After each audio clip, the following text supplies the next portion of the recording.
దేవుని పరిశుద్ధ నామానికి అందరం ఒకసారి మనం చేతులెత్తి దేవునికి స్తోత్రం చెల్లిద్దాం. బిగ్గరగా మరొకసారి చెప్దాం. శనివారము విజ్ఞాపన ప్రార్థన కూడికకు చేరువచ్చిన ప్రతి ఒక్కరికి ప్రభు పేరట దేవుని సేవకునిగా నేను హృదయపూర్వకంగా వందనాలు శుభాలు తెలియచేస్తూ ఉన్నాను. లైవ్లో దేవుని మాటలు వింటున్నటువంటి ప్రియులైన ప్రతి ఒక్కరికి కూడా ప్రభు పేరట నేను శుభాలు తెలియచేస్తూ ఉన్నాను. ఈ రాత్రి ఈ విజ్ఞాపన ప్రార్థన కూడికిలో ఏకీభవిస్తున్నటువంటి ప్రతి ఒక్కరిని ప్రభు దీవించి ఆశీర్వదించునుగాక. ఆమేన్. గడిచిన దినాలు ప్రభు తన కృపలో భద్రపరిచారు. ఈ శనివారం విజ్ఞాపన ప్రార్థనలో మనం ఆయన పాదాలు సమీపించడానికి ప్రభు మనకి కృప అనుగ్రహించారు. గడిచిన ఈ వారంలో 15వ తారీఖు స్వాతంత్ర దినోత్సవం సందర్భంగా ఏర్పాటు చేయబడిన కుటుంబ ఆశీర్వాద కూడిక దేవుని నామ మహిమార్థమై ప్రభు మనందరికీ మన కుటుంబాలకు దీవెన కలుగునట్లుగా మరి దీవెకరంగా ప్రభు జరిగించారు. ఆ కూడిక దేవునికి మహిమకరంగా, మన కుటుంబాలకు దీవెనకరంగా, మన కుటుంబాల కొరకు మనం దేవుని పాదాలు పట్టుకొని ప్రార్థన చేసుకోవడానికి ప్రభు మనకి మంచి సమయాన్ని ఇచ్చారు. నేను విశ్వసిస్తున్నాను ఆ దినం మనం దేవుని దగ్గర చేసుకున్న ప్రార్థనలన్నీ కూడా దేవుని యొక్క చెవుల్లోనికి జొచ్చి వెళ్ళినాయి. నిశ్చయముగా ఆ ప్రార్థనలకు మనం ప్రతిఫలాన్ని పొందబోతా ఉన్నాం.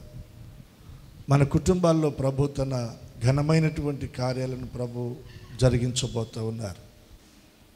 విశ్వసించిన వారమై మన చేతులు ఆకాశము తట్టి దేవునికి మనం స్తోత్రం చెల్లిద్దాం. హల్లెలూయా చెప్దామా? హల్లెలూయా.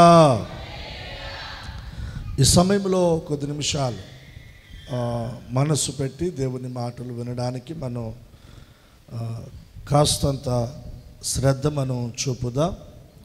పరిశుద్ధ గ్రంథమైన బైబిల్ మీరు తెరచి సామెతల గ్రంథం మొదటి అధ్యాయం 30వ వచనం. సామెతల గ్రంథం మొదటి అధ్యాయం 30వ వచనం చదవమ్మా.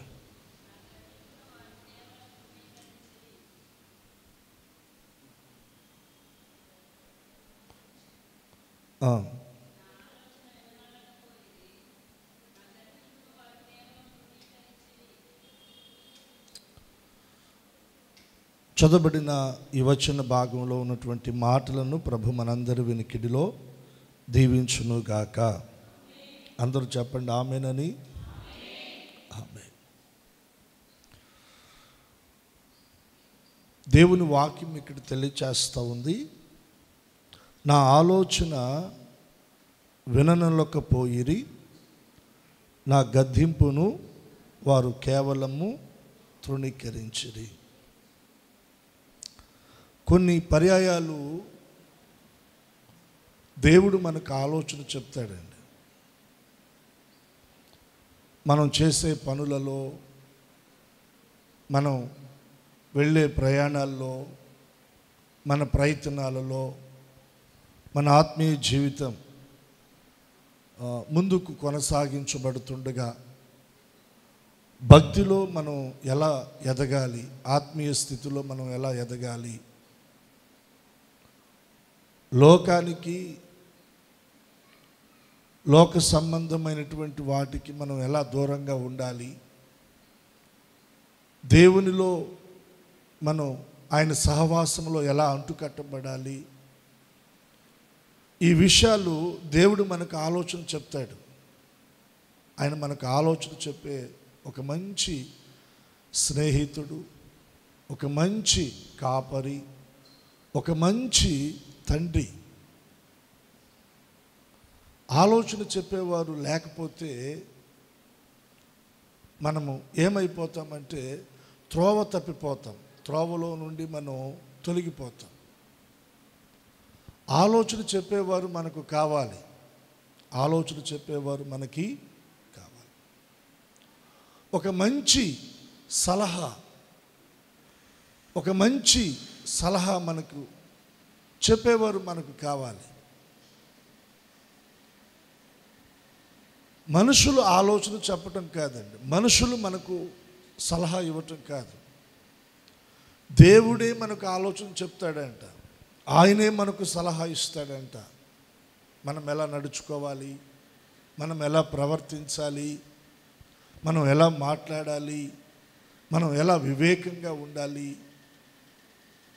ఎలా నిష్కపటంగా ఉండాలి, మనం ఎలా యథార్థతను కాపాడుకోవాలి, ఇది దేవుడే మనకు ఆలోచన చెప్తాడంట. దేవుడు ఆలోచన చెప్తా ఉంటుంటే ఇశ్రాయేలు ప్రజలు దానిని వినలేదంట. నువ్వు మాకు చెప్పేదేంటయ్యా, మాకంతా తెలుసు. ఈ రోజును కూడా సమాజాన్ని మనం గమనిస్తే తల్లిదండ్రులు పిల్లలకి ఏదైనా ఆలోచన చెప్తే వినే పరిస్థితి ఉందా? పెద్దవాళ్ళు యవనస్తులకు అలా కాదు, ఇలా అని ఏదైనా చెప్తే వినే ఆలోచన పరిస్థితులు చూస్తున్నామా? లేదు. పెద్దవాళ్ళు వారి జీవిత అనుభవంలో వారు ఎదుర్కొన్న కొన్ని పరిస్థితులు, వారికి నేర్పిన అనుభవాలను బట్టి వారు మనకు కొన్ని విషయాలు ఆలోచనగా మనకు చెప్తే మనం దాన్ని తీసుకోలేకపోతున్నాం. అప్పుడు ఎవరు నష్టపోతారంటే ఖచ్చితంగా ఆలోచన ఎవరైతే తీసుకోరో వారు ఖచ్చితంగా నష్టపోతారండి, ఖచ్చితంగా నష్టపోతారండి. దేవుడు అంటున్నాడు, నా ఆలోచన విననొలకపోయిరి, నా గద్దింపును వారు కేవలము తృణీకరించారు. ఆలోచన వినప్పుడు 1-2 మార్లు చెప్పినప్పుడు వినపోతే 3వ మారు ఏం చేస్తాం? కొంచెం కోపంగా గద్దించి మందలించి చెప్పడానికి ప్రయత్నం చేస్తాం. 1-2 మార్లు ఆలోచన చెప్పినా వినలేదు, తర్వాత గద్దించి మందలించి చెప్తున్నా, హెచ్చరించి చెప్తున్నా, దానిని కూడా వారు ఏం చేశారంటే నిరాకరిస్తూ ఉన్నారంటే, దానిని కూడా నిరాకరించి తృణీకరిస్తూ ఉన్నారు.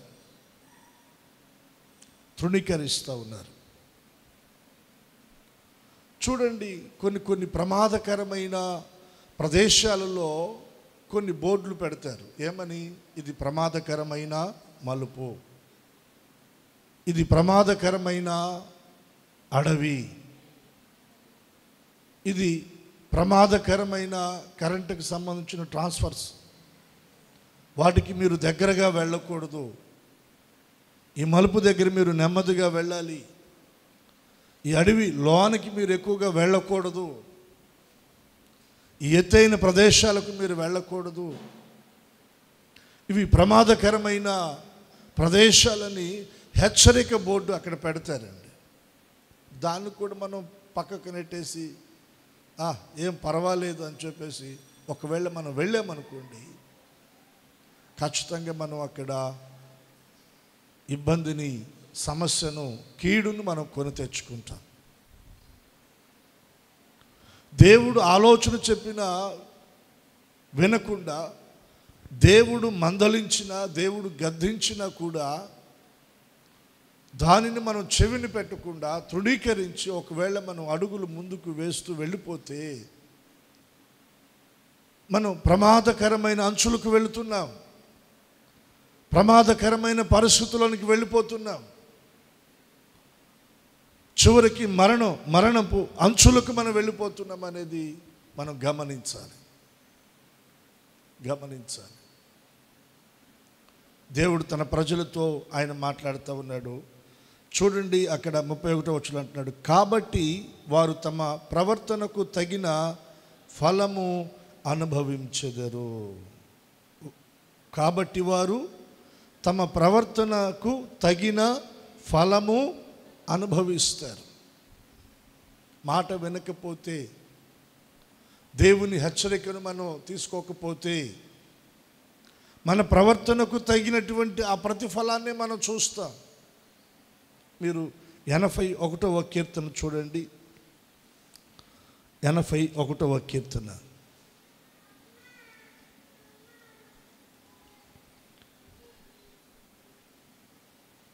8వ వచనం. నా ప్రజలారా ఆలకింపుడి, నేను మీకు సంగతి తెలియచేస్తాను.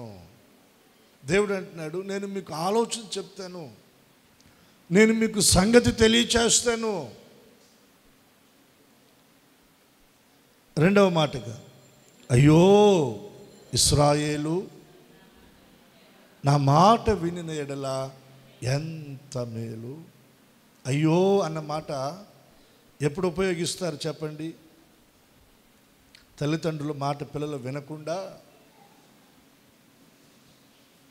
వారు కొన్ని ఇబ్బందులు కొని తెచ్చుకున్నప్పుడు, ప్రమాదాలకు గురైనప్పుడు, గాయాల పాలైనప్పుడు, సమస్యలోనికి నెట్టివేయబడినప్పుడు తల్లిదండ్రులు గుండెలు బాదుకుంటూ వారు పలుకుతారు. అప్పుడు అయ్యో, ఈ నా కుమారుడు నా మాట వింటే ఎంత బాగుండు, ఈ బిడ్డ నా మాట వింటే ఎంత బాగుండు, నా మాట వెనక ఈ రోజున ఈ పరిస్థితి తెచ్చుకున్నాడు, ఈ పరిస్థితి తెచ్చుకున్నారు అని బాధపడతారు. దేవుడు కూడా అలాగే బాధపడుతూ ఉన్నాడు. అయ్యో ఇశ్రాయేలు, నీవు నా మాట వినిన ఎడల ఎంత మేలు. దేవుని ఆలోచన వింటే మనకు మేలు. దేవుడు తెలియచేస్తున్న సంగతులు మనము ఆలకిస్తే మేలు. దేవుని మాట వింటే అది మనకు మేలు. అయితే ప్రజల పరిస్థితి ఎలా ఉందంటే, దేవుని ఆలోచన వారికి పట్టడం లేదు. దేవుడు మందలిస్తే, దేవుడు గద్దిస్తే దానిని వారు నిరాకరిస్తున్నారు, తృణీకరిస్తున్నారు. ఆ తర్వాత వారి ప్రవర్తనకు తగినటువంటి ఆ ప్రతిఫలము వారు అనుభవించవలసి వస్తూ ఉంది.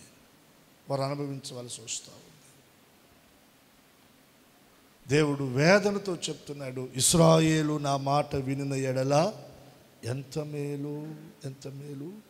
అదే అధ్యాయంలో మీరు 13వ వచనాన్ని కూడా మీరు చూడండి.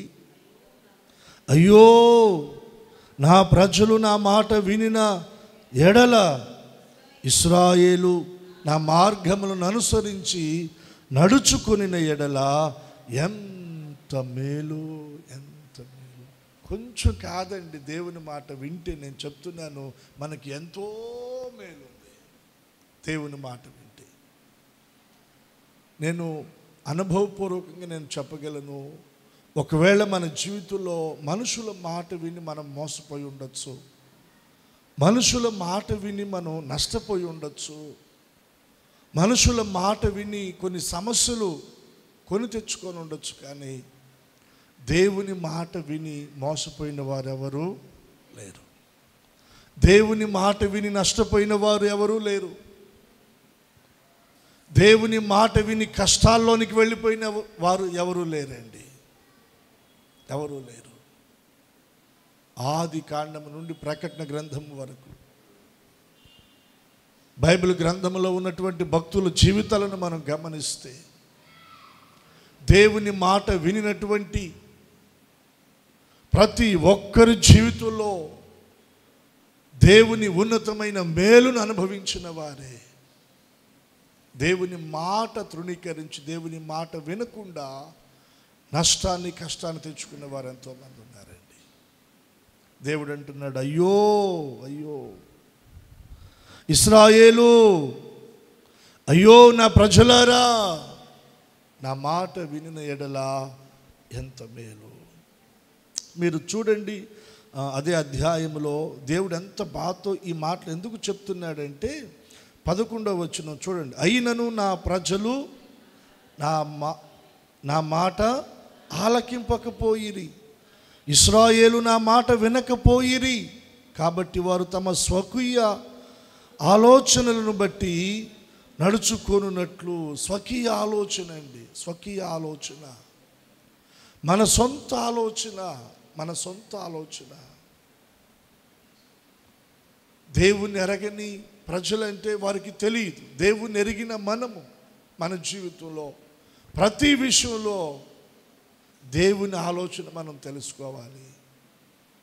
మన చిత్తము లేదా మన సొంత ఆలోచన మనకు తోచినట్లుగా మనం వెళ్ళకూడదు. అలా వెళితే మన జీవితంలో మనం సమస్యలు మనం ఎదుర్కోవాల్సి వస్తుందండి. ప్రతి విషయంలో దేవుని ఆలోచన, దేవుడు నేను నీకు ఆలోచన చెప్తాను అంటున్నాడు. ఆయన పిల్లలు విషయమే ఆలోచన చెప్తాడు, నువ్వు చేసే పని విషయమే నీకు ఆలోచన చెప్తాడు, నువ్వు నడవలసిన మార్గ విషయంలో ఆయన ఆలోచన చెప్తాడు. నువ్వు ఏదైనా ప్రారంభించాలని దేవుని దగ్గర ప్రార్థన చేస్తే దాని విషయంలో కూడా ఆయన ఆలోచన చెప్తాడు, ఆయన మాట్లాడతాడు, సంగతి తెలియచేస్తాడు, ఆయన సంగతి తెలియచేస్తాడు.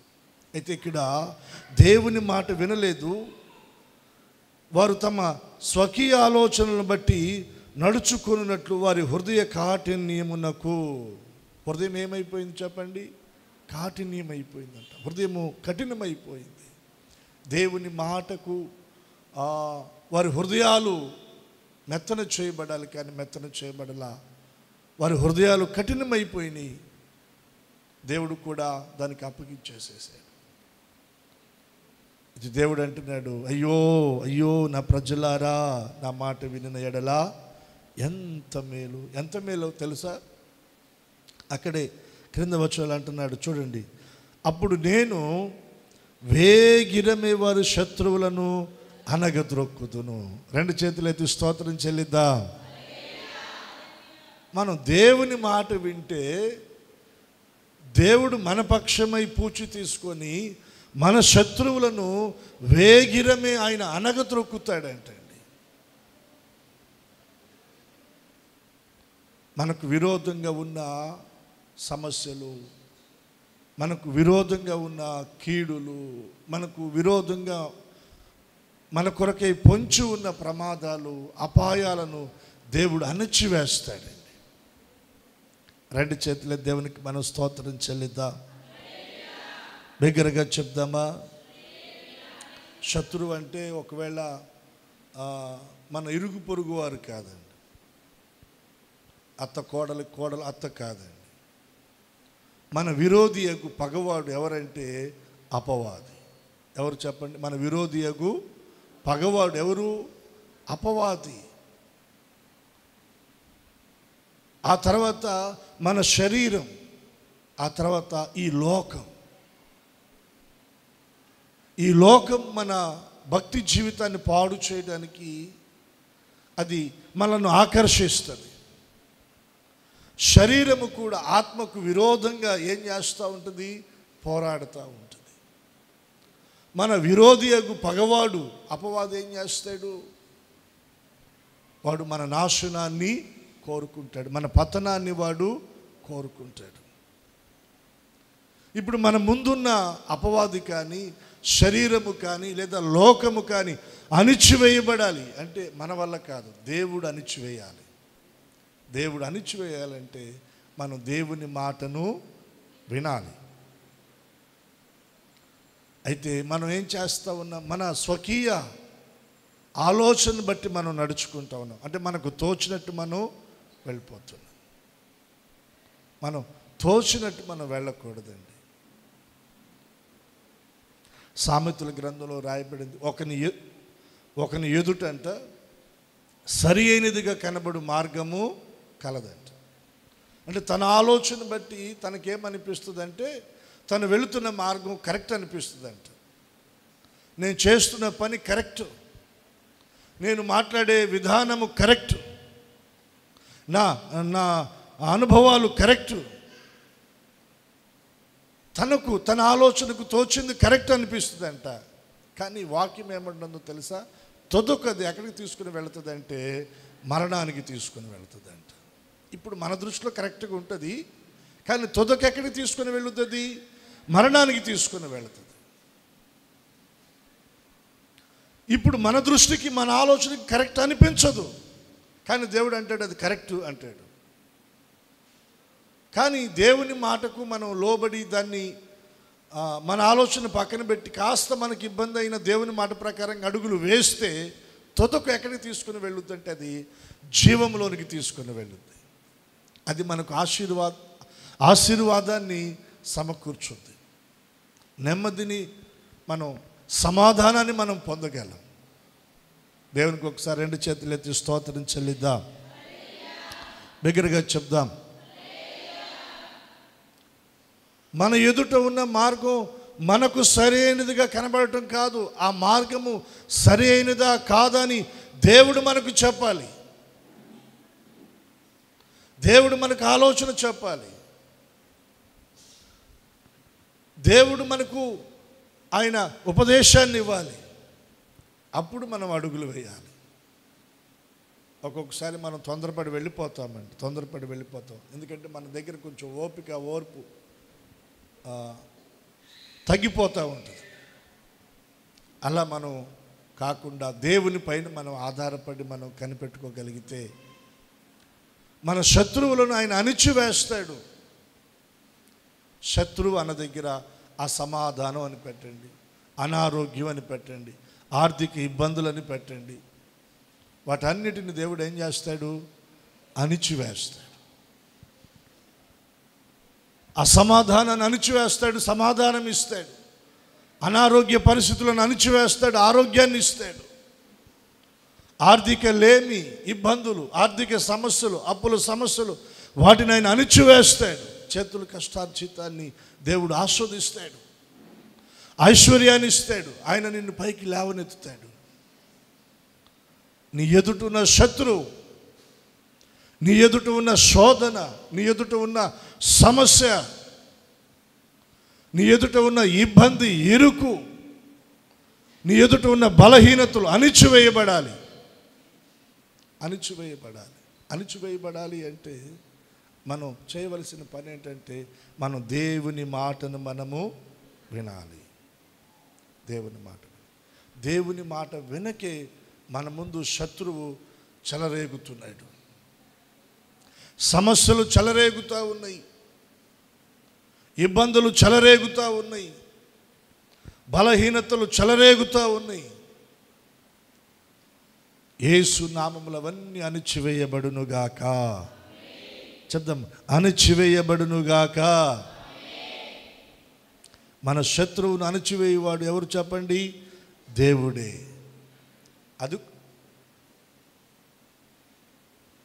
అది కూడా నిదానంగా కాదు, వేగిరమే. చాలా వేగంగా దేవుడు నీ కొరకు నిలబడడానికి, పని చేయడానికి, నిన్ను దీవించడానికి, నిన్ను లేవనెత్తడానికి, నిన్ను బలపరచడానికి ఆయన సిద్ధంగా ఉన్నాడు. అయితే ఆయన కోరుకుంటుంది ఏంటంటే నీవు ఆయన మాట వినాలి, ఆయన ఆలోచన వినాలి, ఆయన మాట నువ్వు ఆలకించాలి. ఆలకించకుండా మొండిగా వెళ్ళిపోతున్న నీతో ఒక్కోసారి ఆయన గద్దించి మాట్లాడినా కూడా దానిని కూడా నువ్వు నిరాకరించి వెళ్ళిపోతుంటే ఖచ్చితంగా నీ ప్రవర్తనకు తగిన ఆ ప్రతిఫలం నువ్వు అనుభవిస్తావు. అలా కాకుండా దేవుడు నీతో మాట్లాడుతున్నప్పుడు ఆయన మాట నువ్వు వింటే నీ ఎదుట నీ శత్రువులను దేవుడు ఏం చేస్తాడు? అణిచివేస్తాడు. నీ పగవారిని అణిచివేస్తాడు ఆయన. నీకు విరోధంగా లేచిన ఆయుధం ఏదుందో దానిని ఆయన అణిచివేస్తాడు. 2 చేతులు ఎత్తి స్తోత్రం చెల్లిద్దాం. ఒక్కోసారి మనం వెళుతూ ఉంటాం, కొన్ని ప్రయత్నాలు చేస్తూ ఉంటాం, చాలా పాటు పడుతూ ఉంటామండి, కానీ పని జరగదు. అడ్డుబండలుగా, కొండలుగా, దుర్గాలుగా మన ముందు అనిపిస్తాయి కొన్ని పరిస్థితుల్లో. అటువంటి పరిస్థితులను సహితము కూడా దేవుడు అణిచివేయడానికి వేగిరమి అణిచివేయడానికి ఆయన సిద్ధంగా ఉన్నాడు. చూడండి ఇంకా ఏం జరుగుతుందో అక్కడ. ఏమంటున్నాడు? వారి విరోధులను కొట్టుదును, యెహోవాను ద్వేషించువారు వారికి లొంగుదురు, వారి కాలము శాశ్వతముగా నుండును. 16వ వచనం. అతి శ్రేష్టమైన గోధుమలను అనుగ్రహించి నేను వారిని పోషించెదను. రెండు చేతులు ఎత్తి స్తోత్రం చెల్లిద్దాం. నువ్వు దేవుని మాట వింటే మామూలు గోధుమలు కాదు. ఏ గోధుమలు అవి? అబ్బా, దేవుడు నీకు ఏది ఇచ్చినా శ్రేష్టమైనదే ఇస్తాడు. నేను నమ్ముతున్నాను, దేవుడు మనకిచ్చే ప్రతిదీ శ్రేష్టమైందే. శ్రేష్టమైన దాన్ని ఇస్తాడు ఆయన. ఎప్పుడు? ఆయన మాట మనము వినాలి. దేవుడు ఎలా మాట్లాడతాడు? మనస్సాక్షితో మాట్లాడతాడు. ఖచ్చితంగా ప్రతి ఒక్కరిలో అనుభవం ఉంటుందండి. మనస్సాక్షితో దేవుడు మాట్లాడతాడు. ఒక్కోసారి మనం అటు ఇటు అడుగులు వేస్తూ ఉంటాం. వేసేటప్పుడు ఖచ్చితంగా పరిశుద్ధ ఆత్మదేవుడు మనస్సాక్షితో మాట్లాడతాడు. అక్కడ దాటి వెళ్ళిన తర్వాత మరలా ఎక్కడ మాట్లాడతాడు? ఎక్కడ మాట్లాడతాడు? ఖచ్చితంగా దేవుడు వాక్యం ద్వారా మనతోటి మాట్లాడతాడు. ఈ మధ్యకాలంలో ఒక సహోదరి తను నాతో పంచుకున్న సాక్ష్యం అండి. ఓ చిన్న విషయంలో తను కొద్దిగా అసంతృప్తి చెందిందంట. ఆ అసంతృప్తి తన మనసులో అనుకుంటుందంట. ఏమని? ఏంటి ప్రభా ఇలా అలా అలా అని. అప్పటికే తన జీవితంలో దేవుడు ఎన్నో ఉన్నతమైన గొప్ప కార్యాలు చేశాడు. ఏదో ఒక చిన్న విషయంలో తన మనసు ఎక్కడో ఒక వెలితిగా అసంతృప్తిని వ్యక్తపరుస్తూ నోటితో కూడా పలకల, ఆ గొంతులోనే ఆ దేవుని గురించి ఎక్కడో కొంచెం ఆ మాటలు, అసంతృప్తికి సంబంధించినటువంటి ఆ భావజాలం తన గొంతులో, తన మనసులో అలా ఉబ్బికిందంటే. జస్ట్ ఒక్క 10-15 నిమిషాల్లోనే తను ఉంటున్నటువంటి ఆ ప్రదేశంలో కొంచెం దగ్గరలో ఒక అన్యురాలు ఫోన్ చూస్తూ ఉందంట. ఫోన్ చూస్తూ ఉంటే ఆమె దేవుని నమ్ముకున్నది కాదండి. ఆమె ఏదో మామూలుగా వంట ప్రోగ్రామ్స్ ఏదో చూస్తూ ఉందంట.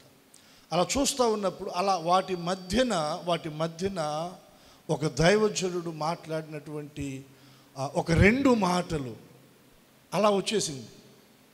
ఏంటి ఆ మాట అంటే, నీ నోటి మాటలు నీవు జాగ్రత్తగా ఉంచుకోకపోతే దేవుడు నీ పళ్ళు రాళ్ళగొడతాడు అనేటువంటి ఆ మాటలు వచ్చినాయి అంటండి. వెంటనే తన హృదయంలో ఒక దేవుని భయం వచ్చేసిందంట. అంటే నేను ఇక్కడ మనసులో ఎక్కడో కొద్దిగా అసంతృప్తి నేను చెంది దేవుని మీద ఏంటి ఇలా జరిగిందని ఆ భావన నాలో రాగానే దేవుడు దాన్ని కూడా గమనిస్తున్నాడా? ఒక అన్యురాలు చేతిలో ఉన్న ఫోను, తాను అసలు ఎప్పుడు ప్రార్థనకి సంబంధించిన వాటిని చూడదు, తనేదో ప్రోగ్రామ్స్ చూసుకుంటా ఉంది. వాటి మధ్యన ఈ వీడియో మధ్యలో ఎంటర్ అయ్యింది. వాటిని జరుపుతూ ఉండగా ఇది మధ్యలో వచ్చి ఆ 2 మాటలు ఏమో చెవిన పడ్డాయి అంటే, దేవుడు పళ్ళు రాలగొడతాడు జాగ్రత్త అనగానే గుండెలో ఒక భయం వచ్చేసిందండి. అలాగే జరిగిందండి.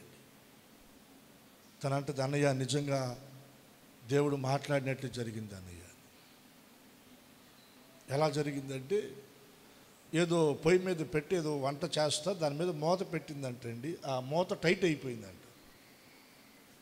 దాన్ని తీద్దామని చాలా ప్రయత్నం చేసినా కూడా ఇంకొకరికి ఇచ్చిందంట. వారి వల్ల కూడా కాల, మరలా తీసుకుందంట. చివరికి పంటితో లాగుదామని చెప్పి ట్రై చేస్తే ఈ ఎదర పన్ను ఇక్కడ కొద్దిగా అట్లాగా ఒక ముక్క గట్టిగా లాగపోతే అట్లా విరిగి అట్లా నాలుక మీదకి వెళ్ళిందంటండి. వెంటనే దేవుడు మాట్లాడిన మాట తన మనసులోనికి వచ్చేసిందంట. అంటే మన విషయంలో, ప్రతి విషయంలో దేవుడు ఎంత మనల్ని అబ్జర్వేషన్ చేస్తున్నాడో అనగానే నాకు కొద్దిగా భయం వేసిందండి. స్తోత్రం చెప్పండి. నా పాస్టర్ గారినైనా నేను కూడా మనిషినే కదా. అమ్మో, అంటే మనం ఏదో పిచ్చి పిచ్చి ఆశాలు అయితే ఆయన చూసి చూడనట్టు వదిలేసేవాడు ఎవరో, మనం ఆయన పిల్లలం కదా. మన పిల్లలు పిచ్చి పిచ్చి ఆశాలు వేస్తే చూస్తా వదిలేస్తామా? తిరగరా అని భయం చెప్పుకోమా? దగ్గర తీసుకొని మందలించమా? దేవుడు కూడా అలాగే ఆయన పిల్లలమైన మనం పిచ్చి పిచ్చి ఆశాలు వేస్తే చూస్తా వదిలేస్తాడా? వదిలేడుగా. మొదట చెప్తాడు, తర్వాత దగ్గర తీసుకొని మందలిస్తాడు, గద్దిస్తాడు. అప్పటికి వినకపోతే ఓ దెబ్బ కూడా, అవసరమైతే పళ్ళు. అన్నయ్య నిజంగా నాకైతే ఎంత భయం వేసిందంటే అంత భయం వేసింది. కొద్దిగా ఇరిగింది పన్ను, ఒకవేళ పన్ను అంతా ఇరిగితే ఏంటి నా పరిస్థితి? నిజమండి. మాట వినకపోతే మన జీవితంలో ఎంతో నష్టాన్ని పొందుతాం. కానీ మాట వింటే అతి శ్రేష్టమైన గోధుమలను ఆయన మనకి ఇస్తాడంటండి. ఏముంది అక్కడ చూడండి. అతి శ్రేష్టమైన గోధుమలను గురించి నేను వారిని పోషిస్తాను. నువ్వు దేవుని మాట వినాలే కానీ దేవుడు నీకు ఏది తక్కువ చేయడండి. ఎందుకు చేస్తాడు? నువ్వు ఆయన బిడ్డవు కదా. నీ విషయంలో ఆయన ఎంత బాధ్యతకున్నాడో, ఎంత పూజ తీసుకుంటున్నాడో. ఒక తల్లి కంటే ఎక్కువ బాధ్యత తీసుకుంటాడు, ఒక తండ్రి కంటే ఎక్కువ బాధ్యత తీసుకుంటాడు, ఒక స్నేహితుని కంటే ఎక్కువ బాధ్యత తీసుకుంటాడు ఆయన.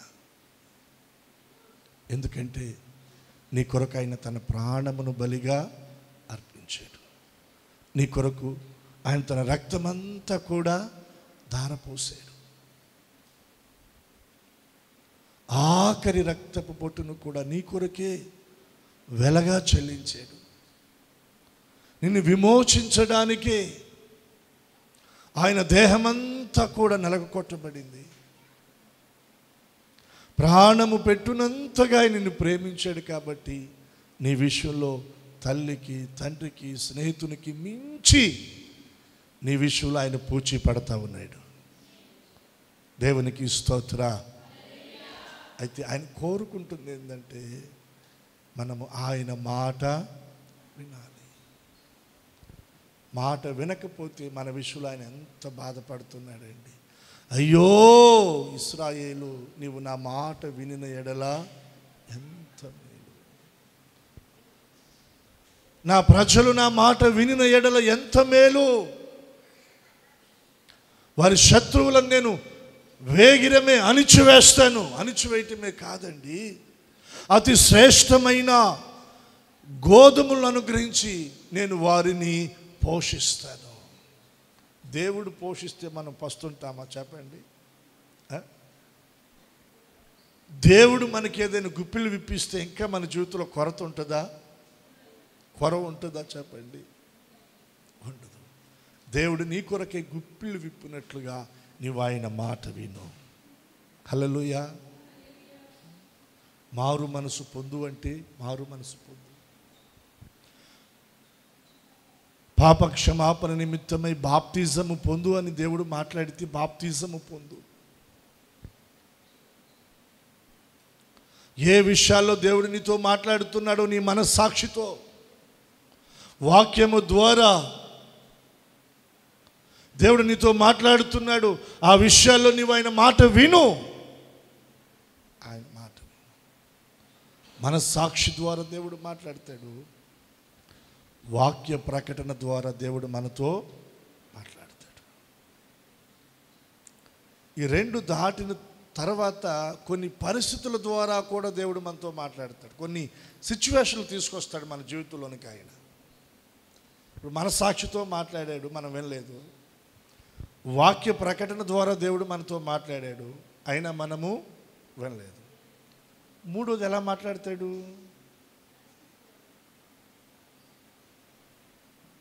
కొన్ని ఇబ్బందులు దేవుడు మనకు తీసుకొచ్చి పెట్టి మాట్లాడతాడు. తప్పిపోయిన కుమారుడు తండ్రి దగ్గర ఆస్తి అంతా తీసుకొని వెళ్ళిపోయాడు. తనకి ఎప్పుడు బుద్ధి వచ్చింది? తన జీవితంలో దేవుడు ఒక కరువుని పంపించాడు. కరువును పంపించినప్పుడు ఆకలి, దాహం, కనీస అవసరతలు తీర్చుకోవడానికి లేదు. ఆర్థికంగా మొత్తం కోల్పోయాడు. తన కడుపు నింపుకోవడానికి, ఆకలి తీర్చుకోవడానికి ఓ చోట జీతానికి కుదిరాడు. అక్కడ కూడా పని సరిగ్గా లేదు. ఆ పందులు తినేటువంటి పొట్టు దాన్ని తీసుకొని తన కడుపు నింపుకుందాం అనుకున్నాడు, కానీ అక్కడ కూడా అవకాశము దొరకల. అప్పుడు దేవుడు ఆ పరిస్థితుల ద్వారా దేవుడు మాట్లాడుతున్నాడు. తనకేం ఆలోచన వచ్చింది చెప్పండి? నా తండ్రి ఇంట అనేక మంది కూలి వాండ్రకు అన్నము సమృద్ధిగా ఉంది, ఇక్కడైతే నేను ఆకలికి చచ్చిపోతున్నాను. అంటే పరిస్థితుల ద్వారా దేవుడు అక్కడ మాట్లాడుతున్నాడు.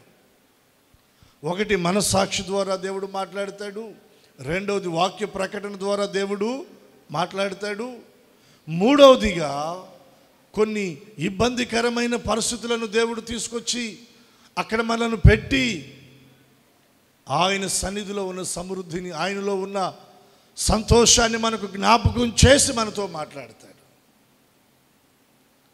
అప్పుడన్నా మనం ఆయన వైపు తిరగాలి. అక్కడ కూడా మన హృదయాన్ని కఠినం చేసుకున్నాం అనుకోండి, మనమే నష్టపోతాం. అయితే ఆ చిన్న కుమారుడు అక్కడ తన హృదయాన్ని కఠినపరుచుకోవాలా. నిజమే కదా, నా తండ్రి ఇంట అనేక మంది కూలి వాండ్రకు అన్నము సమృద్ధిగా ఉంది, ఇక్కడైతే నేను ఆకలికి, ఇక్కడ నుండి నేను లేస్తాను, నా తండ్రి ఇంటికి వెళతాను, నీ కూలి వాండ్రలో ఒకనిగా పెట్టుకోమని బ్రతిమలాడుకుంటాను. నీ కుమారుని అనిపించుకోవడానికి ఇక నా దగ్గర అర్హత లేదని చెప్తాను. నీ ఎదుట నేను పాపం చేశాను, పరలోకానికి విరోధంగా నేను పాపం చేశానని ఒప్పుకుంటానని ఒక తీర్మానంలో అనుకోవచ్చు. తండ్రి దగ్గరకు వస్తే తండ్రి నెట్టేశాడా, త్రోసేశాడా, గెంటేశాడా? పోరా పో, నా ఆస్తి అంతా వేశ్యలతో నాశనం చేశావు, దుర్వ్యాపారంతో పాడు చేశావు, అన్నీ పోగొట్టుకొని ఇప్పుడు వస్తే నేను ఎలా నిన్ను దగ్గరికి తీసుకుంటానని అన్నాడా? నిజంగా దేవుని ప్రేమ ఎంత గొప్పదండి. నీ కోసం ఎన్ని అవకాశాలు ఇస్తున్నాడు ఆయన. రెండు చేతులు ఎత్తి స్తోత్రం చెల్లిద్దాం. సద్వినియోగం చేసుకోలేకపోతే ఇక మనకంటే కూడా చెప్పండి ఆ దౌర్భాగ్యులు ఇంకెవరు కూడా ఉండరు. మన సాక్షి ద్వారా దేవుడు నీతో మాట్లాడినప్పుడు అక్కడ నువ్వు లోబడకపోతే, వాక్య ప్రకటన ద్వారా దేవుడు నీతో మాట్లాడుతున్నాడు, అక్కడ కూడా నువ్వు లోబడకపోతే కొన్ని ఇబ్బందులు, ఇరుకులు, కరువు, అనారోగ్య పరిస్థితులు తీసుకొచ్చి అక్కడ దేవుడు నీతో మాట్లాడుతున్నాడు. అక్కడ నువ్వు ఒకవేళ లోబడి దేవుని వైపు తిరిగితే తండ్రి ఇంట్లో ఉన్న సమృద్ధి అంతా నీదే. హల్లెలూయా. తండ్రి దగ్గరికి రాగానే తండ్రి ఒక్కసారిగా వాని మెడ మీద పడి ముద్దు పెట్టుకున్నాడు. ఆయన ప్రేమంతా ఒక్కసారి ఆ ముద్దు రూపంలో చూపెట్టేశాడు. నేను అనుకుంటాను, ఎంత పరవశించి ఆనందించుంటాడో, లోన ఎంత ఏడ్చుంటాడో తండ్రి ప్రేమకి.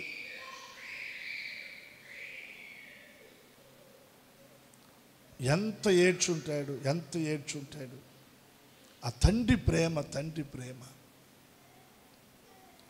అక్కడతో ఆగిపోయిందంటే అక్కడతో ఆగలేదండి. ఏమన్నాడు? పనివారిని చూసి ప్రశస్త వస్త్రాన్ని తెచ్చి వీనికి కట్టండి. ప్రశస్త వస్త్రంతో కప్పబడ్డాడు. అక్కడతో ఆగిందా? వీని చేతికి ఉంగరం పెట్టండి. అక్కడతో ఆగిందా? వాని పాదాలకు చెప్పులు తొడగండి. అక్కడతో ఆగిందా? క్రొవ్విన దూడను వధించండి, విందు చేయండి, మనమందరము కలిసి సంతోషిద్దాం. రెండు చేతులు ఎత్తి స్తోత్రం చెల్లిద్దాం. అయ్యో ఇశ్రాయేలు, నీవు నా మాట వినిన ఎడల, అయ్యో నా ప్రజలు నా మాట వినిన ఎడల. ఎంత మేలు, ఎంత మేలండి. నేను ఆలోచన చెప్తే నా ఆలోచన వారు తీసుకోవటం లేదు. నేను గద్దిస్తే దాన్ని నిరాకరిస్తున్నారు. అయ్యో నా మాట వింటే మీకు ఎంత మేలు. శత్రువుని అణిచివేస్తాడు. మంచి గోధుమ, శ్రేష్టమైన గోధుమలు, అతి శ్రేష్టమైన గోధుమలను ఆయన మనకిచ్చి ఆయన మనలను పోషిస్తాడు. ఆ కుమారునికి క్రొవ్విన దూడ అంటండి. రెండు చేతులు ఎత్తి స్తోత్రం చూద్దాం. క్రొవ్విన దూడ విందు చేస్తే ఆ విందులో సంతోషిస్తూ ఉన్నారు. అతి శ్రేష్టమైన గోధుమలనిచ్చి ఆయన మనలను పోషించే దేవుడు. ఆ 16వ వచనంలో ఇంకొక మాట ఉంటుంది చూడండి. అక్కడ అతి శ్రేష్టమైన గోధుమలు అనుగ్రహించి నేను వారిని పోషిస్తాను, కొండ తేనెతో నిన్ను తృప్తిపరుస్తాను. దేనితో అంట? కొండ తేనె. ఇళ్ల మధ్యన తేనె కాదండి, కొండ తేనె, ఒరిజినల్ ప్యూర్ తేనెతో ఆయన నిన్ను తృప్తిపరుస్తాడు. ఓ సందర్భంలో యోనాతాను యుద్ధములు అలసిపోయినప్పుడు ఆ అడవిలో తేనె కనపడుతుందండి. అది పారుతూ ఉంటుంది. తన చేతిలో ఉన్న కర్రను దాంట్లో ముంచి తీసి ఆ కర్ర వెంబడి కారుతున్న దాన్ని అలా అతడు నోట్లో వేసుకోగానే తన కన్నులు ప్రకాశిస్తాయి అంట. తనలో ఉన్న బడలిక, బలహీనత, నీరసం అన్నీ తొలగిపోయి తన ప్రాణము తెప్పరిల్లుతుంది. కొండ తేనెతో ఆయన నిన్ను తృప్తిపరుస్తాడు. అతి శ్రేష్టమైన గోధుమలు ఇచ్చి నిన్ను పోషిస్తాడు. కొండ తేనెతో నిన్ను తృప్తిపరుస్తాడు. నీ ప్రాణాన్ని బలపరుస్తాడు. హల్లెలూయా. దేవుడు కాకుండా మానవుని జీవితంలో దేన్ని పొందుకున్నా దాన్ని బట్టి తృప్తి లేదండి. ఒక 10 లక్షల రూపాయలు సంపాదించే దాన్ని బట్టి తృప్తి చెందుతాడా మనిషి? ఏమీ లేదు. అతను కూలి పని చేసుకునే అతను కష్టపడ్డాడు, ఆ రోజు కష్టపడ్డాడు. ఓ 1,00,000 రూపాయలు టార్గెట్ పెట్టుకున్నాడు, సంపాదించాడు. దాన్ని 2, మళ్ళీ 3, 4, 5 చేశాడు, 10 చేశాడు.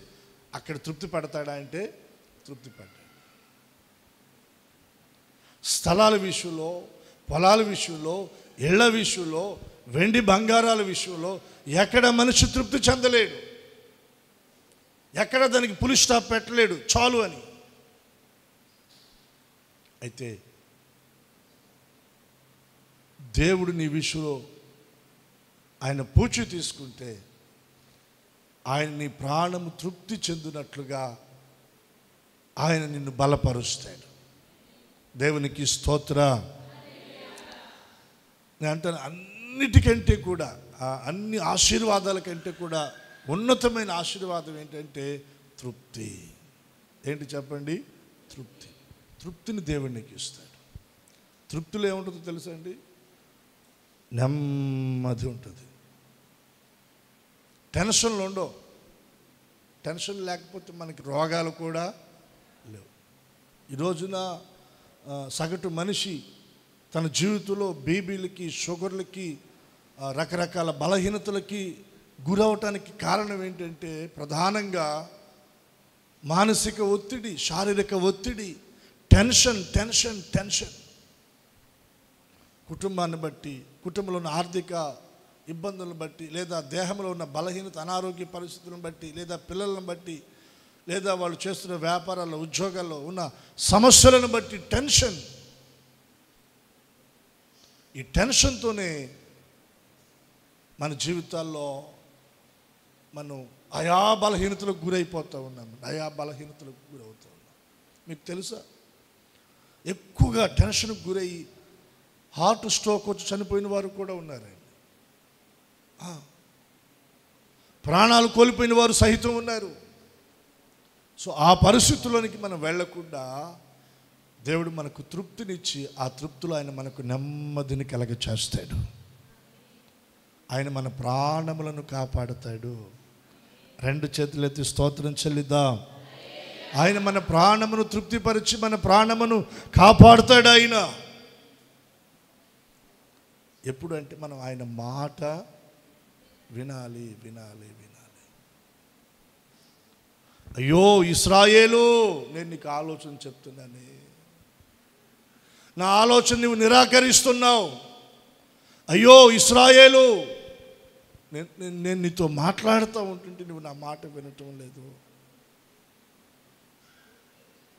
ఆయన ఆలోచన నిరాకరించిన, ఆయన మాట వినకపోయినా మన ప్రవర్తనకు తగిన ప్రతిఫలం ఖచ్చితంగా మన ఒడిలో పడుతుంది. ప్రమాదపు హెచ్చరిక కాదని మొండిగా వెళ్ళిపోతే అపాయానికి ప్రమాదానికి గురయ్యేది మనమే. దేవుని మాట మనం వింటే మన జీవితంలో మేలు మేలు మేలు. ఏంటి ఆ మేలు అంటే, దేవుడు శత్రువును అణిచివేస్తాడు. అతి శ్రేష్టమైన గోధుమలిచ్చి ఆయన మనలను పోషిస్తాడు. మూడోది, కొండ తేనెతో ఆయన మనలను తృప్తిపరుస్తాడు. తృప్తి అనేది మన జీవితంలోకి వస్తుంది. నువ్వు కలిగినది కొంచెమైనా తృప్తిగా ఉంటావు. నీతిమంతునికి కలిగినది కొంచెమైనను అంటాడు. బహు ధనవంతుల ధన సమృద్ధి కంటే కూడా మన దగ్గర ఉన్న కొంచెమే శ్రేష్టమైనది. ఎందుకంటే దానిలో తృప్తి లేదు. మన దగ్గర ఉన్న దానిలో దేవుడు మనకి ఏమి ఇచ్చాడంటే తృప్తి ఇచ్చాడు. 10 లక్షలు ఉన్నాయి, తృప్తి లేదు. మన దగ్గర 1 లక్ష రూపాయలు ఉన్నాయి, కానీ దేవుడు దాంట్లో మనకేమి ఇచ్చాడు? తృప్తి ఇచ్చాడు. ఇక దానికంటే మించిందే ఉంది. ఇల్లు కట్టుకోకూడదని కాదు, మాట వరుసగా చెప్తున్నాను. 2-3 స్టైల్ బిల్డింగ్ ఉంది, దాంట్లో ఉంటున్నాం, తృప్తి లేదు. ఒక పూరింట్లో ఉంటున్నాం, తృప్తి కలిగి ఉంటే అంతకంటే మించిన భాగ్యం ఏముంది చెప్పండి? ఆ మధ్యకాలంలో ఒక పాస్టర్ గారు చెప్పారు, ఓ భార్య భర్త కోరుకున్నారంట, పాస్టర్ గారు మీరు మా ఇంటికి వచ్చి ప్రార్థన చేయాలని. 2-3 సార్లు అడిగితే కుదరక, తర్వాత మరలా అదే పనిగా వారు అడుగుతున్నారని ఒకరోజు వీలు కలగ చేసుకొని వాళ్ళకి సమాచారం ఇచ్చారంట. నేను వస్తున్నాను, మీ గృహాన్ని దర్శించి ప్రార్థన చేస్తానయ్యా, ఈరోజు మరి మీరు ఉంటారా అంటే, ఖచ్చితంగా ఉంటాం పాస్టర్ గారు రండి అని. అడ్రస్ చెప్పండి అంటే అడ్రస్ చెప్పారు. పాస్టర్ గారు వెళ్ళారు. ఓ మంచి బిల్డింగ్ కనపడింది, ఇంకొక ఇల్లు కనపడింది, ఇంకొక ఇల్లు కనపడింది. పాస్టర్ గారు ఈ ఇంట్లోనా అనుకుంటున్నారు. ఈ ఇల్లు ఏవి కాదు. వాటి ప్రక్కన కొంచెం అవతలకు వెళితే అదొక చిన్న ఇల్లు అంటే, రేకుల షెడ్డే. అది ఇలా ఉందంట, కత్తిర పాకాలు అంటారు చూడండి, ఆ మాదిరిగా రేకుల షెడ్ ఉందంట. ఒకే ఒక గది, దాంట్లోనే వాళ్ళు పడుకోవాలి, దాంట్లోనే వంట వండుకోవాలి, దాంట్లోనే తినాలి, అన్నీ దాంట్లోనే. ఓ చిన్న గది. 2 పిల్లలు, మళ్ళీ 3వ తరగతి 5వ తరగతి చదువుతున్న పిల్లలు. ఏం చేస్తారంటే కూలి పనులే. పాస్టర్ గారు ఆ ఇంట్లోకి వెళ్ళి, మీరేనా? అవునయ్యా. మీరిద్దరూ చర్చకు వచ్చినప్పుడు నేను మిమ్మల్ని గమనిస్తున్నాను, ఎప్పుడు విచారంగా బాధగా ఉన్నట్టు ఎప్పుడు కనపడలేదు.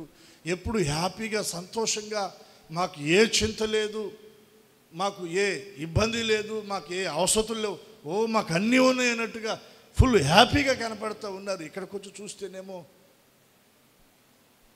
చున్నీళ్ళే కదా. ఎట్లా ఉంటున్నారంటే వాళ్ళు అన్నారంట, అయ్యా దీనిలోని దేవుడు మాకేమి ఇచ్చాడంటే తృప్తినిచ్చాడు. నాకు కానీ నా భార్యకి కానీ. వాళ్ళు ఒకరితో ఒకరు చెప్తున్నారంట, ఒక మంచి పెద్ద డాబాలో ఉండాలని మాకు ఆ ఆశలైతే ఏమి దేవుడిస్తే సంతోషం. అయితే అది లేదని బాధపడలేదు, ఇక్కడ ఉంటున్నామని దిగులు చెందటం లేదు.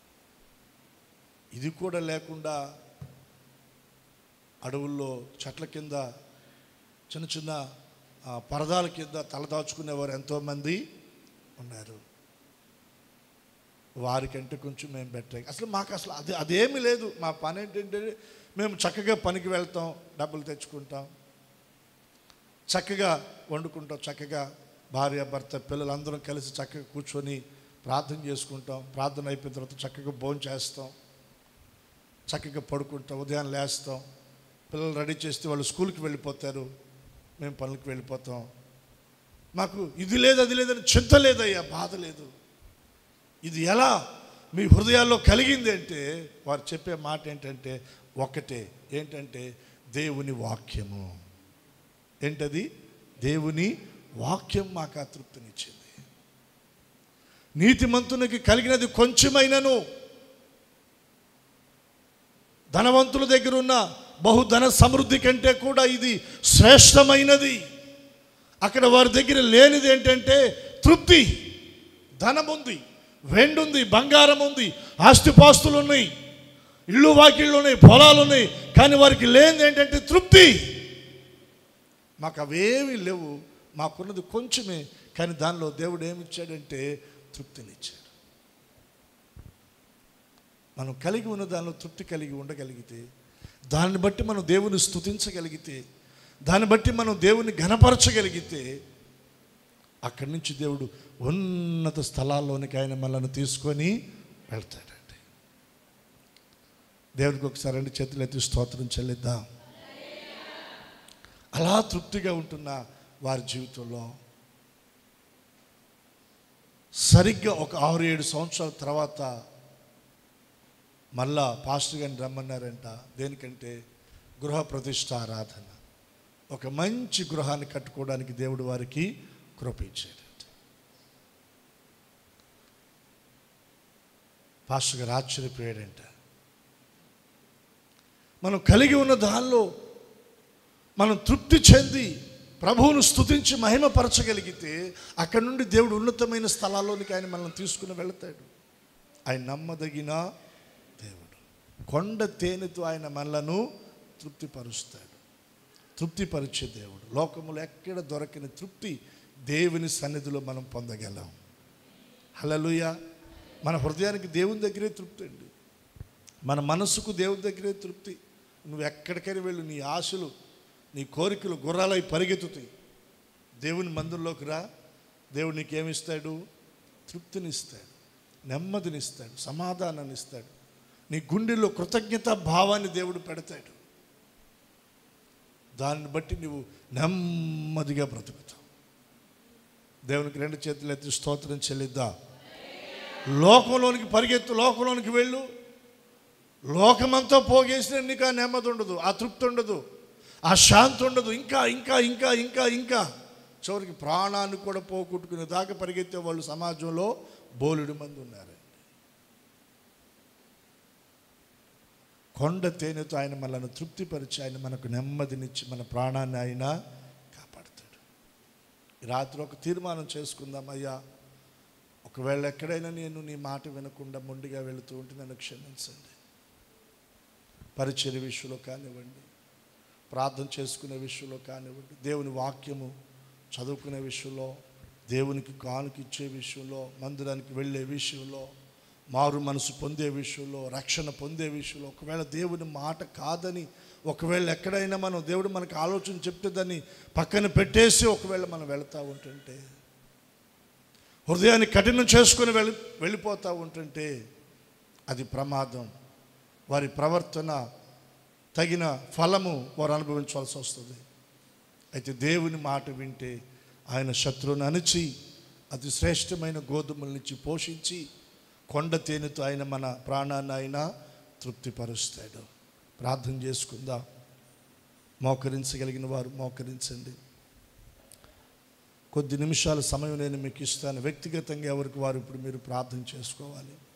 విన్న వాక్యాన్ని బట్టి ప్రభు పాదాల చెంత మీరు కన్నీరు విడిచి ప్రార్థన చేసుకోవాలి. కొద్ది సమయం మీకు పడతా ఉంది. ఎవరికి వారు నోరు తెరిచి ప్రార్థన చేసుకోండి. అందరు కళ్ళు మూయండి, మోకాళ్ళ మీదకి రండి.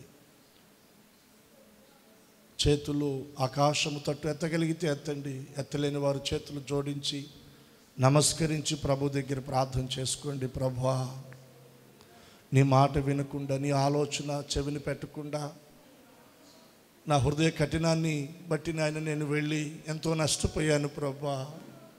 ఎన్నో ఇబ్బందులు తెచ్చుకున్నానయ్యా. నా జీవితంలో కొన్ని బలహీనతలకు నేను గురైపోయాను ప్రభువా. అయ్యా నన్ను క్షమించండి, నన్ను క్షమించండి. మనసాక్షి ద్వారా నాతో మాట్లాడావు, నేను చెవి ఇవ్వలేదయ్యా. వాక్య ప్రకటన ద్వారా నాతో మాట్లాడావు, చెవి ఇవ్వలేదు ప్రభువా. కొన్ని ఇబ్బందులు నా ముందుకు తీసుకొచ్చి వాటిలో కూడా నువ్వు నాతో మాట్లాడావయ్యా. అక్కడ కూడా నేను వినలేకపోయాను తండ్రి, నీ మాటకు లోబడలేకపోయానయ్యా. నన్ను క్షమించండి, క్షమించండి. నీ మాట వింటాను ప్రభా అని ఒక తీర్మానం నువ్వు చేసుకోగలిగితే నీ ముందున్న శత్రువును ఆయన అణిచివేస్తాడు, నీ ముందున్న సమస్యను ఆయన అణిచివేస్తాడు, బలహీనతను అణిచివేస్తాడు, ఆర్థిక రుణ సమస్యలు అణిచివేస్తాడు, నీకు విరోధంగా లేచిన వారిని ఆయన అణిచివేస్తాడు. అతి శ్రేష్టమైన గోధుమలు ఇచ్చి నిన్ను పోషిస్తాడు, నీ కుటుంబాన్ని పోషిస్తాడు, నీ బిడ్డలను పోషిస్తాడు. పోషణకర్తగా ఆయన నీ జీవితంలో ఉంటాడు. మొరపెట్టు ప్రభు దగ్గర నువ్వు ప్రార్థన చేసుకునే సమయం ఇది. ఎవరో నీ కొరకు ప్రార్థన చేయడం కాదు, నీ కొరకు నీవే ప్రభు పాదాలు పట్టుకొని పెనుగులాడే సమయం ఇది. నోరు తెరవాలి ప్రభు దగ్గర. అయ్యా మొరపెట్టు, కన్నీరు విడిచి ప్రభు దగ్గర ప్రార్థన చేసుకో. హల్లెలూయా, హల్లెలూయా. స్తోత్రం, స్తోత్రం, స్తోత్రం, స్తోత్రం. దేవా యేసయ్యా. ప్రార్థన చేసుకోవాలి, ఎవరు మౌనంగా ఉండద్దు. కొద్ది నిమిషాలు ప్రార్థన, ప్రార్థన, ప్రార్థన. అయ్యా అని మొరపెట్టాలా, మీ స్వరం వినబడాలా, మీ స్వరం వినబడాలా. ప్రభు దగ్గర మీ స్వరం వినబడాలా, ప్రభు దగ్గర మీ స్వరం వినబడాలా, మీ మాటలు వినబడాలా, మీ మొర వినబడాలి. అయ్యా అని ప్రభు దగ్గర ఎలుగెత్తి మొరపెట్టు, ప్రార్థన చేసుకో. ఈ రాత్రి నీ ప్రార్థన ద్వారా నీ కుటుంబ పరిస్థితులు మారాలి. కుటుంబంలో ఉన్న సమస్యల నుండి విడుదల పొందుకోవాలి. నీవు ఒక అద్భుతాన్ని నీవు చూడాలి. నీ చేతుల కష్టార్జితాన్ని నీవు అనుభవించాలి. నీ బిడ్డలు నీ కళ్ళ ముందు ఒలివ మొక్కలుగా వారు ఎదగాలి. దేవా సహాయము దయచేయండి నాయన. దేవా మీరు కనికరాన్ని చూపండి అయ్యా అని, కనికరాన్ని చూపండి అయ్యా అని మీరు ప్రార్థన చేసుకోండి. హల్లెలూయా, హల్లెలూయా, హల్లెలూయా. స్తోత్రం, స్తోత్రం, స్తోత్రం, స్తోత్రం, స్తోత్రం. మౌనంగా ఉండద్దు, మొరపెట్టాలి. ఎవరికి వారు ప్రార్థన చేసుకోవాలి. హల్లెలూయా, హల్లెలూయా. నీ బలహీనతను ప్రభు దగ్గర పెట్టు. నీ శారీరక అనారోగ్య పరిస్థితిని దేవుని పాదాల దగ్గర పెట్టు. నీ కుటుంబంలో ఉన్న అప్పుల సమస్యను దేవుని పాదాల దగ్గర పెట్టు. నీ బలహీనత ఏదైతే ఉందో, నీ రుగ్మత ఏదైతే ఉందో, ఏ సమస్యతో నువ్వు బాధించబడుతున్నావో మొరపెట్టు. ఆ విషయాలు ప్రభు పాదాల దగ్గర పెట్టి ప్రార్థన చేసుకో. హల్లెలూయా, హల్లెలూయా, హల్లెలూయా. స్తోత్రం, స్తోత్రం, స్తోత్రం, స్తోత్రం, స్తోత్రం, స్తోత్రం, స్తోత్రం. మౌనంగా ఉండే సమయం కాదు ఇది. ఎవరికి వారు ప్రభు దగ్గర మొరపెట్టే సమయం, ఎవరికి వారు ప్రభు దగ్గర మొరపెట్టే సమయం ఇది. హల్లెలూయా, హల్లెలూయా, హల్లెలూయా. స్తోత్రం, స్తోత్రం, స్తోత్రం, స్తోత్రం, స్తోత్రం, స్తోత్రం, స్తోత్రం, స్తోత్రం. ప్రార్థన చేయండి. హల్లెలూయా, హల్లెలూయా, హల్లెలూయా, హల్లెలూయా, హల్లెలూయా. స్తోత్రం, స్తోత్రం, స్తోత్రం, స్తోత్రం, స్తోత్రం, స్తోత్రం, స్తోత్రం, స్తోత్రం, స్తోత్రం, స్తోత్రం, స్తోత్రం, స్తోత్రం, స్తోత్రం, స్తోత్రం, స్తోత్రం, స్తోత్రం. హల్లెలూయా, హల్లెలూయా, హల్లెలూయా, హల్లెలూయా. మొరపెడదాం. హల్లెలూయా, హల్లెలూయా. స్తోత్రం, స్తోత్రం, స్తోత్రం, స్తోత్రం, స్తోత్రం, స్తోత్రం, స్తోత్రం, స్తోత్రం. ప్రార్థన చేయాలి, ఎవరు మౌనంగా ఉండదు. హల్లెలూయా, హల్లెలూయా, హల్లెలూయా, హల్లెలూయా. స్తోత్రం, స్తోత్రం, స్తోత్రం, స్తోత్రం, స్తోత్రం, స్తోత్రం, స్తోత్రం, స్తోత్రం. Thank you Jesus. Hallelujah, hallelujah, hallelujah.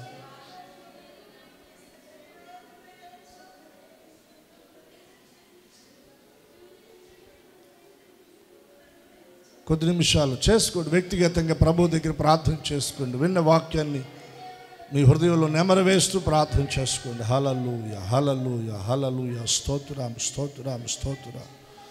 Glory.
స్తోత్రం, స్తోత్రం, స్తోత్రం, స్తోత్రం, స్తోత్రం, స్తోత్రం. Tell me that.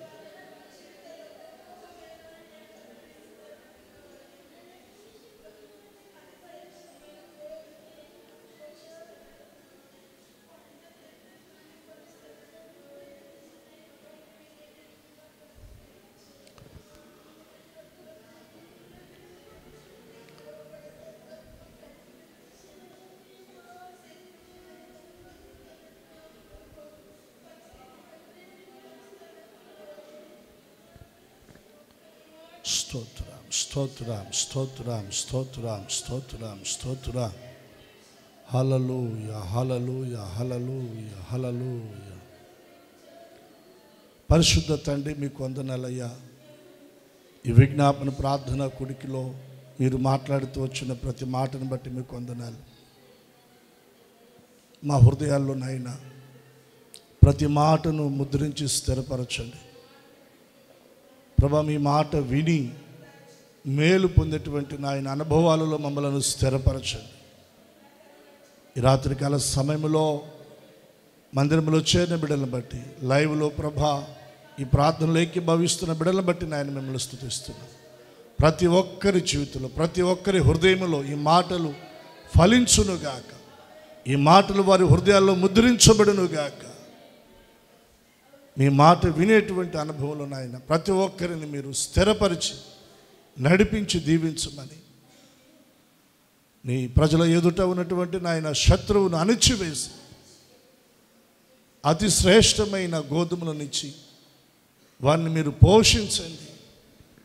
కొండ తేనెతో నాయన ప్రతి ఒక్కరి ప్రాణములను మీరు తృప్తిపరచండి, బలపరిచి దీవించి మహిమ పొందమని యేసు నామమును ప్రార్థించి అడుగుచున్నాము తండ్రి. చెప్దాం ఆమేన్, ఆమేన్. రాత్రి ప్రభు మనతో మాట్లాడుతూ వచ్చిన ప్రతి మాట కొరకే రెండు చేతుల దేవునికి స్తోత్రం చెల్లిద్దాం.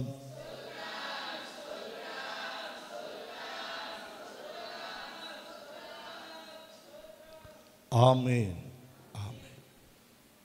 ఈ సమయంలో అందరం కూడా లేచి నిలబడి మనం కొన్ని ప్రార్థన విన్నపాలు ఉన్నాయి, వాటి కొరకు మనం ప్రార్థిస్తూ ముగింపులోనికి మనం వెళదాం. రేపు ఆదివారం మనకి ఉదయకాలపు ఆరాధన 6 గంటలకి మనకి ప్రారంభించబడుతుంది. రెండవ ఆరాధన ఉదయం 10 గంటలకి మనకి ప్రారంభించబడుతుంది. ఈ విషయాన్ని మీరు గమనించి చక్కగా ప్రార్థనాపూర్వకంగా మీరు సిద్ధపడి ఆరాధనలో మీరు పాలుపంపులు పొందాలని ప్రభు పేరట మీకు తెలియచేస్తూ ఉన్నాం. ఈ సమయంలో మరి కొన్ని ప్రార్థన అవసరతలు మన ముందుకు వచ్చినాయి, వీటి కొరకు మనం ప్రార్థన చేద్దాం.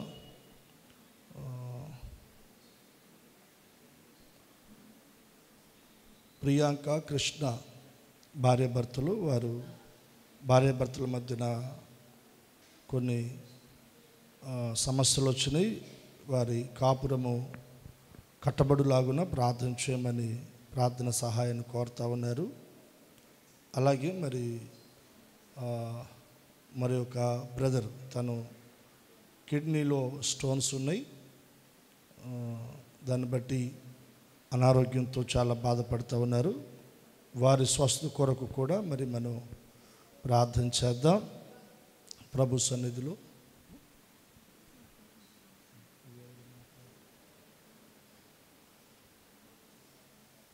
తర్వాత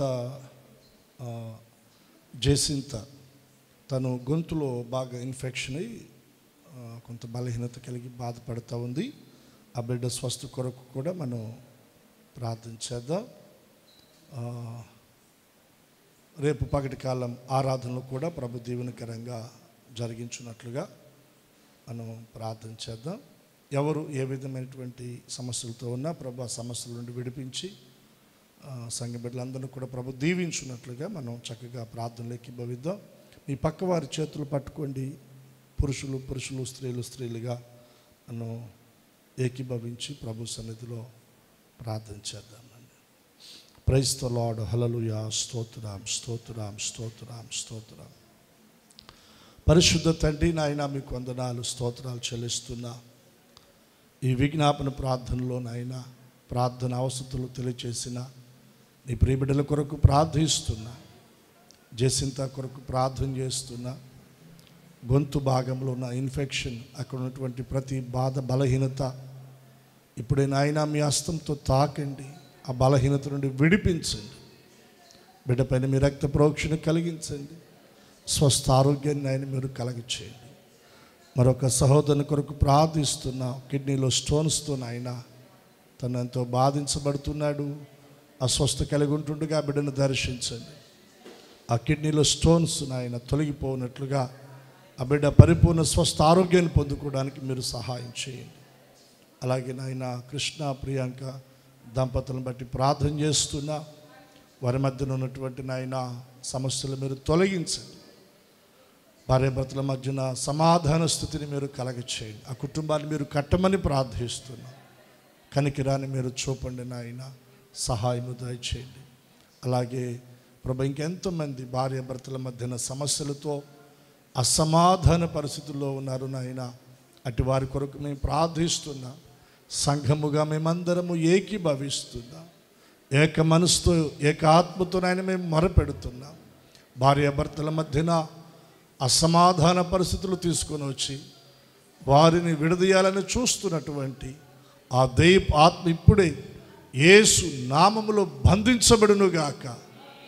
యేసు నామములో బంధించబడునుగాక.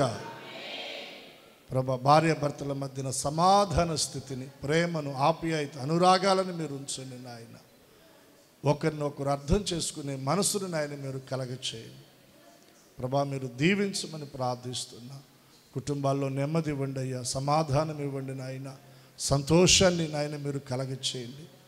ఆర్థికపరమైన ఇబ్బందులు తండ్రి, అప్పుల సమస్యలు నాయన, రుణ సమస్యలు ప్రభా, ఎన్నో కుటుంబాల్లో దేవా ఇదిగోనైనా బిడ్డలు నలిగిపోతూ ఉన్నారు తండ్రి. దేవా కన్నీరు విడుస్తున్నారయ్యా, నిట్టూర్పుల మధ్యన ఉన్నారు తండ్రి. నాయనా మీరు జ్ఞాపకం చేసుకోండి.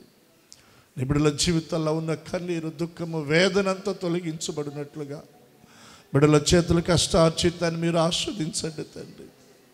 రుణమనే కాడి మీరు విరగొట్టండి అయ్యా. అప్పనే సమస్యని మీరు కొట్టివేయండి నాయన.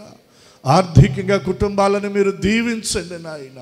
ఆర్థికంగా కుటుంబాలను మీరు బలపరచండి నాయన. యేసు నామములో అప్పని కాడి విరగొట్టబడునుగాక. ఆర్థికంగా ప్రతి కుటుంబము దీవించబడునుగాక. కృప చూపండి అయ్యా, కృప చూపండి తండ్రి, కృప చూపండి అయ్యా. దీర్ఘకాలికమైనటువంటి బలహీనత, అనారోగ్య పరిస్థితులు తండ్రి, వాటి నుండి నాయన మీరు విడిపించండి, స్వస్థపరచండి. కుటుంబాలు ఇంకెవరైతే రక్షణ లేకుండా ఉన్నారో ప్రభు, అట్టి వారిని మీరు దర్శించి రక్షణ భాగ్యాన్ని వారికి మీరు కలగచేయమని ప్రార్థిస్తున్నాం. కృప చూపండి నాయన, మీకు వందనాలు. వివాహం అయితే నాయన, గర్భఫలము లేక ఎదురు చూస్తున్న బిడ్డలను మీరు జ్ఞాపకం చేసుకోండి. గర్భఫల దీవెన ఆశీర్వాదాలతో మీరు అయ్యా వారిని మీరు నాయన దీవించండి ప్రభా. గర్భిణీ స్త్రీలను మీరు దీవించండి నాయన. గర్భస్థు శిశువులను మీరు దీవించండి దేవా. మీకు వందనాలు స్తోత్రాలు చెల్లిస్తున్నాం. చదువుకుంటున్న బిడ్డల కొరకు నాయన ప్రార్థిస్తున్నాం. చదువులు ముగించబడి ఉద్యోగ ప్రయత్నాలు చేస్తున్న బిడ్డల కొరకు ప్రార్థిస్తున్నాం. వారి ప్రయత్నాలు మీరు సఫలపరిచి దీవించండి దేవా. మీకు వందనాలు. సంఘ బిడ్డలందరినీ కూడా మీరు ఆస్వాదించండి నాయన. కుటుంబాలను మీరు ఆస్వాదించండి నాయన. చేతి పనులను మీరు ఆస్వాదించండి.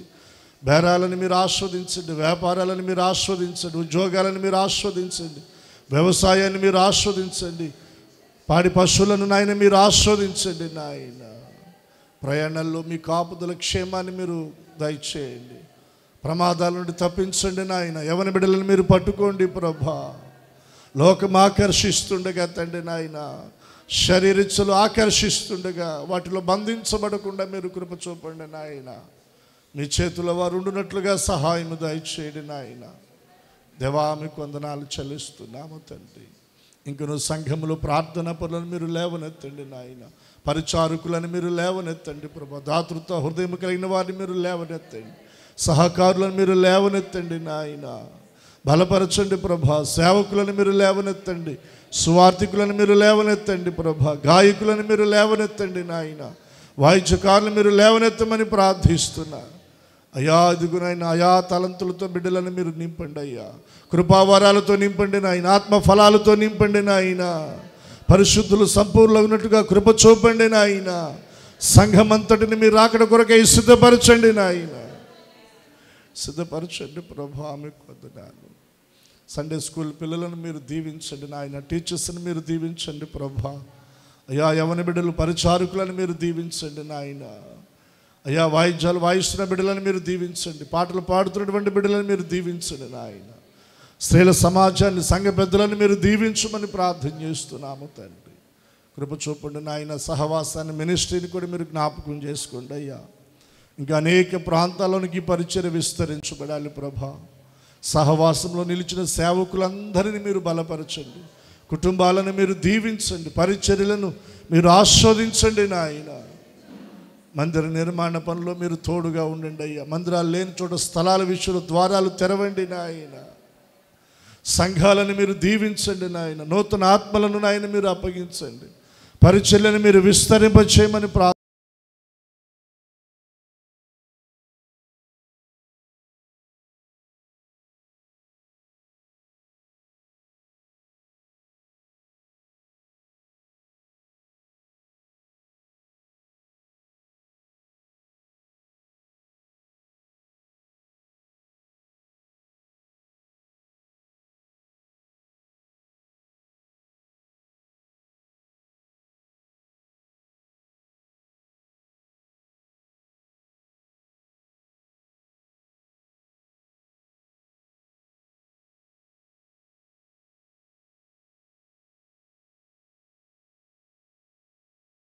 నెమ్మది కలుగునుగాక.